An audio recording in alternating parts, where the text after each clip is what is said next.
Você sabia que empresas de médio e grande porte têm até o dia 21 de março de 2023 para implementar uma política de prevenção de assédio sexual e outras formas de violência no local de trabalho? Meu nome é Gabriel Ávila, eu sou advogado trabalhista, também especialista em direito tributário, e se inicia aqui hoje mais um vídeo dessa série no canal do YouTube do Portal Contábeis, com pequenas doses de direito do trabalho. De acordo com a Lei 14.457, que implementou em setembro de 2022 o programa Emprega Mais Mulheres, todas as empresas que têm uma CIPA, ou seja, uma Comissão Interna de Prevenção de Acidentes e Assédio, e sim, agora a palavra assédio está na CIPA, devem cumprir a lei e deverão incluir nas suas normas internas, nas suas políticas internas, uma outra política com ampla divulgação entre empregados e empregadas a respeito de condutas específicas, entre elas a prevenção do assédio sexual e qualquer outro tipo de violência dentro do ambiente de trabalho. E aí, com isso, as empresas de médio e grande porte, eu vou chamar assim, as empresas que têm a CIPA, além dessa política formal, ela precisa de fato fazer uma implementação, precisa fazer treinamentos com seus empregados, e precisa também implementar um canal de denúncias que seja anônimo, onde a empregada que seja assediada, ou o empregado que seja assediado, ou qualquer outra pessoa que presenciou ou sabe ou tem fatos, tem conhecimento de fatos relacionados a essa política, possa fazer a denúncia, sendo resguardada a sua privacidade, o seu nome, para que não sofra nenhum tipo de cobrança ou algum tipo de retaliação, seja pelo assediador ou seja por qualquer outra pessoa dentro da companhia. E por que eu digo treinamentos? Porque nada adianta a empresa implementar uma política interna sem de fato treinar as pessoas, sem de fato divulgar de maneira ampla como é que funciona essa política e como é que as pessoas podem fazer as denúncias, né? Então, primeiro um trabalho de conscientização, um trabalho de divulgação sobre a ferramenta também da denúncia. Isso precisa ser formalizado, é preciso ter algum tipo de comprovação de quais foram as pessoas treinadas, de que todo mundo recebeu essa política. Por quê? Eu vou chegar lá no final. Mas eu sugiro também que essa política seja parte dos documentos admissionais dos colaboradores. Ou seja, quando uma pessoa entra na empresa, além do contrato de trabalho, algumas políticas precisam ser recebidas e assinadas pelo trabalhador. Não só aquele contrato de trabalho simples que estabelece as condições básicas, mas principais políticas precisam ser assinadas, porque isso pode ser necessário no futuro, tá bom?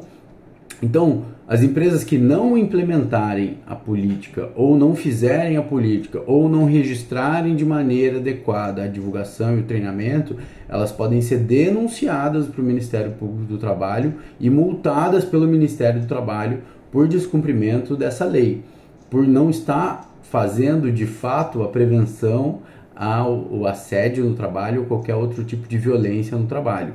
Tá? Então, por isso é importante a formalização que eu mencionei. Se a sua empresa sofrer qualquer tipo de fiscalização ou receber qualquer tipo de denúncia no Ministério do Trabalho ou no Ministério Público do Trabalho, você tendo em mãos comprovações de que você treinou as pessoas, de que você de fato previne o assédio no trabalho, você consegue se resguardar.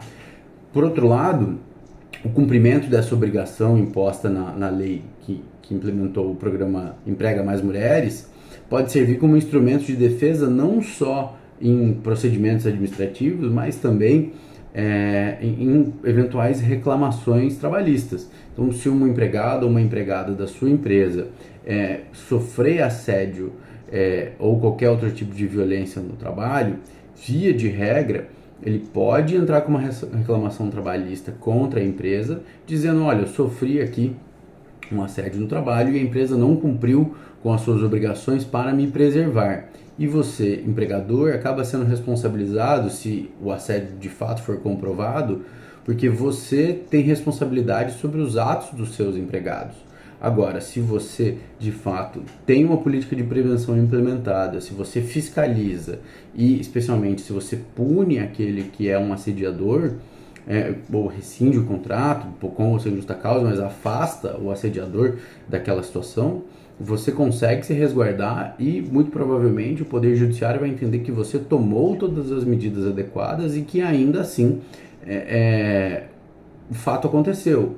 Mas você tomou suas medidas e possivelmente vai ser afastado alguma condenação para você de uma indenização por dano moral. A questão entre o assediador e a vítima é sobre outra esfera, né? A pessoa pode ser processada criminalmente e pode ser processada civilmente para indenizar. Na esfera civil, a vítima do assédio, mas você, empregador, pelo menos consegue comprovar que cumpriu com toda a sua obrigação e que você não é responsável objetivamente ou subjetivamente pelo dano sofrido pela vítima, tá bom? Então, quando for o caso de assédio, a companhia tem que aplicar sanções administrativas, né? Foi o que eu disse. Então, ela tem que aplicar penalidades naquele que é o assediador, que é o responsável direto do dano, assim como indiretos, se vocês verificarem que alguma medida deixou de ser tomada. Então, se o chefe, o líder, o gerente da pessoa teve conhecimento de uma situação de assédio, mas não levou aquilo à frente, ela também deve ser punida. Isso também deve ser formalizado para eventual reclamação trabalhista ou fiscalização, tá? Então, como eu disse, essa é uma obrigação trabalhista que não afasta a responsabilidade do assediador nem na esfera civil e nem na esfera criminal. Então, as coisas podem correr em paralelo e na esfera criminal, certamente aquele que comete uma violência sexual ou um assédio sexual pode ser condenado por assédio ou por violência ou até por estupro, a depender do ato por ele ou por ela praticado.